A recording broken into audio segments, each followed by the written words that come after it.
Hi, I'm Morgan, welcome to my channel, and today I'm going to be talking about the worst books that I read in the year of 2020. Yes, I am aware that it's March. This is very late, but I'm here now and I have things to say. 2020 wasn't exactly a fun year for anyone, and unfortunately I have a small bunch of books that I want to talk about that I really just didn't like.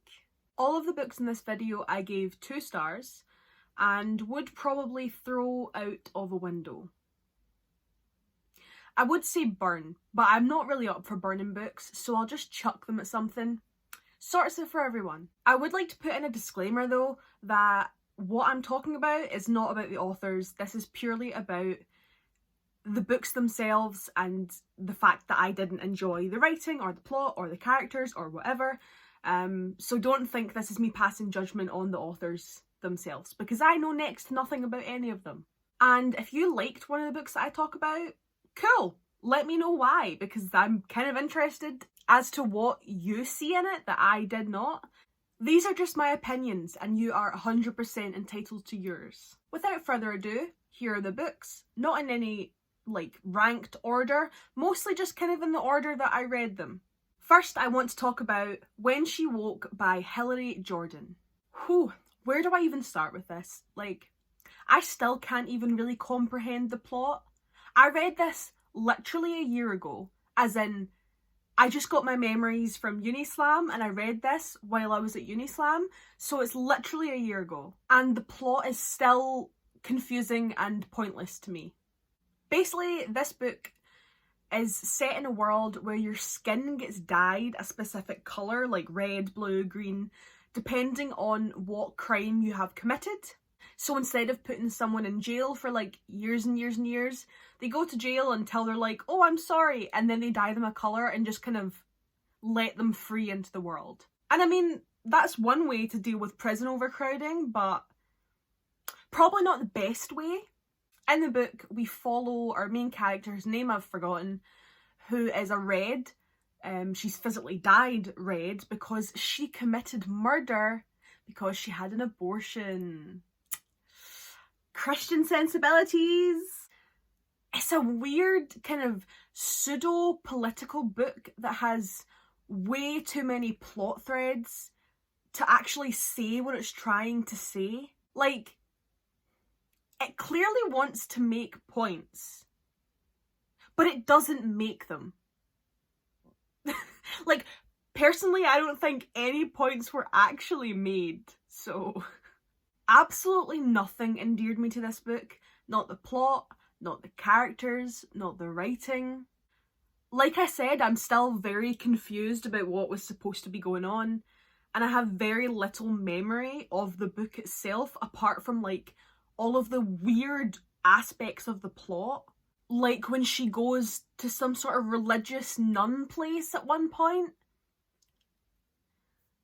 There's a revolution, but the revolution doesn't come until near the end. Mostly I just remember confusion and disappointment. So I would not recommend this. The next book that I gave 2 stars is Lennis by Shakespeare. And I don't know if this is actually bad, in my opinion, or I just wasn't vibing with it at the time. Lennis is just army men fighting. I don't know. It's a whole bunch of different Renaissance plays and Shakespeare plays. So it's not exactly groundbreaking. I remember that when I read it, I found it hard to grasp the plot and the characters and their relationships, and that's probably why I didn't enjoy it.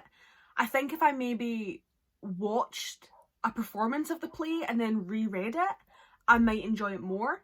I don't think it'll ever be one of my favourite Shakespeare plays, but I probably will reread it at some point in the future, hopefully after I've watched a performance, and maybe I'll actually have some good opinions.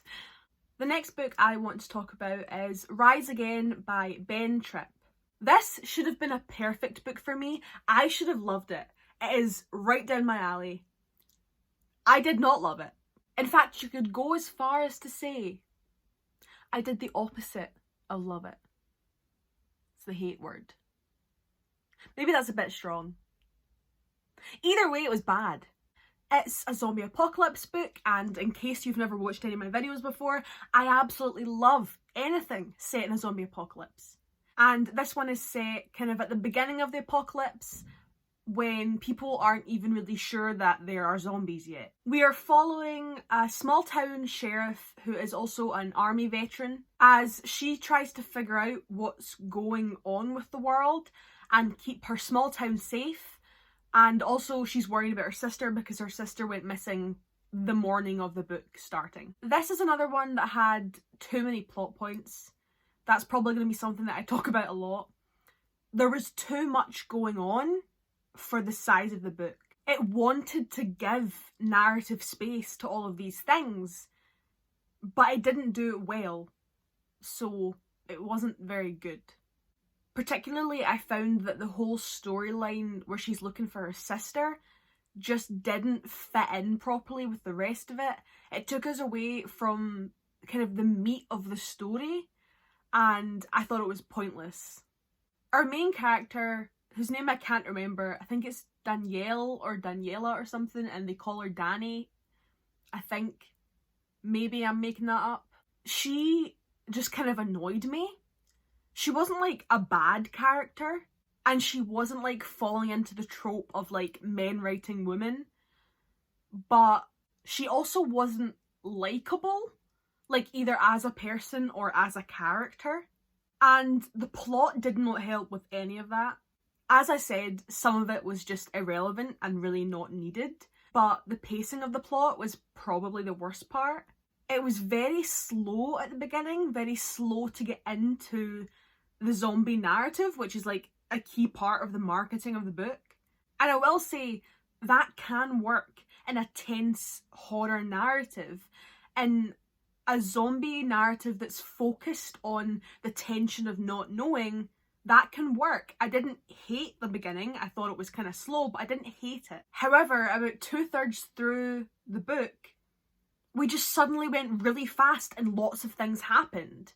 And I think it would have been better if that had been slowed down slightly and the beginning had been sped up, and they'd kind of given everything that happened the same space. Because when it got to this fast part, it hit like a bunch of typical zombie tropes and genre must-haves, and it really made the start of the book and the end of the book not seem like they were written for the same story. That one really let me down. I was looking forward to it and I did not enjoy it at all. The next book I want to talk about is Vox by Christina Dalcher. I'm still not sure if it's Dalcher or Dalsher. It's something like that. This is another one that I should have loved and I really, really did not. This is a typical feminist dystopia story. It's set in a world where women can only say 100 words a day or else they get like electrocuted by, I think it's a bracelet that they have that tells them how many words they've said. There's a religious government. It's set in America. You know, the usual. Again, I did not like the main character. She was just bland with a kind of wishy-washy personality. It kind of read like an early 2000s self-insert YA where we kind of had space for us to project ourselves onto her, but by doing that, there wasn't enough of her to make us interested. And Jean herself didn't really read like a woman who was actively being oppressed by a misogynistic government. Like, the way she acted was not the way a woman who is in a dystopian society is going to act. She kept doing and saying all these things that really just put her family in danger. Like, if someone had seen or heard her, all of her family would have been in danger, and her whole thing is about how worried she is for her daughter. And in my opinion, she was just way too blasé about it. She's seen the punishments, like, live on TV. They know what happens to people who go against the government. And yet she's just kind of like, it'll be, what'll be, it'll be. Even though she talks about how it's so dangerous. she then just kind of blasé goes and does things. It's a wild, wild experience. So I really didn't like her at all. And none of the other characters were either fleshed out enough or interesting enough to piss me off. So I don't really care about any of them. The plot, however, is where I lose it. First of all, there are way, way too many coincidences. It's ridiculous. First of all, her husband works for this weird government who just so happens to need someone of her expertise to work on this drug. And it just so happens that she also works with the guy that she was having an affair with. Like, that's all so coincidental anyway. And then we find out that her mum also needs the drug because her mum is ill. Like, that just comes out of nowhere and means absolutely nothing to the narrative. It seems to want to give us a reason to care. It's just trying to make the stakes higher. It's making us feel like Jean doesn't really have a choice because it's her mother. But it's pointless. It doesn't need to be there. You could take it out and it would just as easily work. And Jean also personally knows this, like, main feminist activist woman. Like, she went to college with her and they were friends once. Which is, again, wild, wild coincidence. And like I said, Jean was having an affair with one of her co-workers, and she continues to have this affair, not even in, like, a secret way, like you see in The Handmaid's Tale. Like, there's not even a level of secrecy to it. She fully drives to this place in the middle of nowhere to meet him. You're gonna get caught! You're gonna get caught. Oh, you're not acting like a woman who is living in an actively dystopian society. And also she gets pregnant by this guy. And I'm pretty sure the baby's a girl. Or she talks about how if the baby's a girl, she's going to have to grow up only knowing this. And it's like, you already have a daughter. You were worried about her a minute ago. And then there's the whole subplot with her son, who is basically becoming some kind of far-right radical. But that ends up not meaning anything.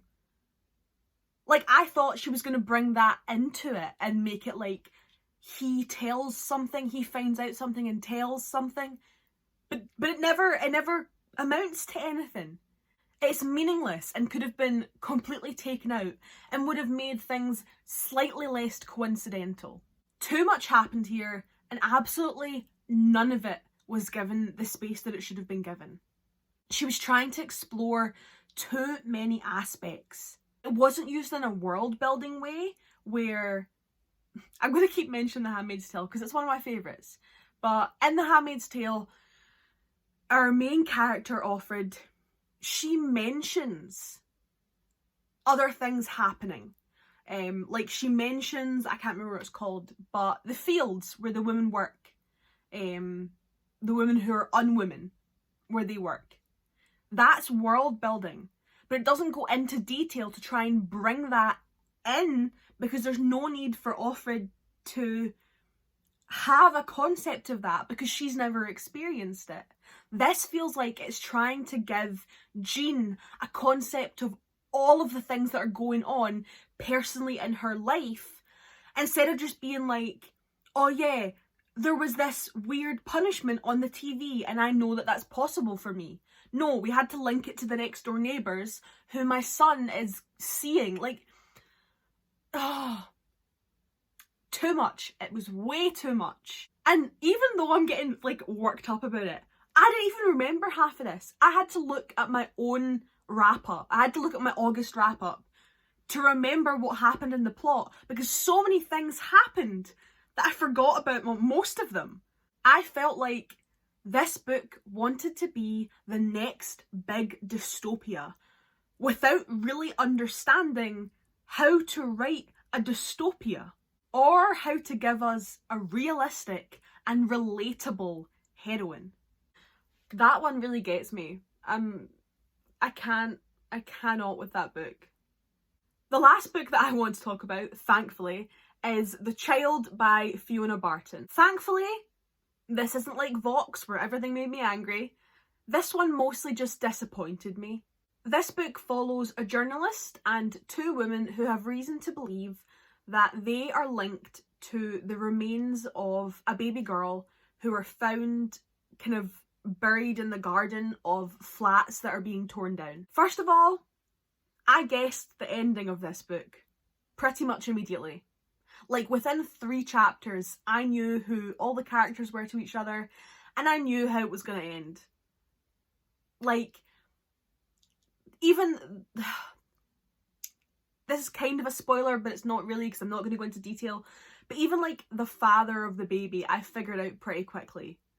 Like, and what happened there, I figured that out pretty quickly. I think it was supposed to be a thriller.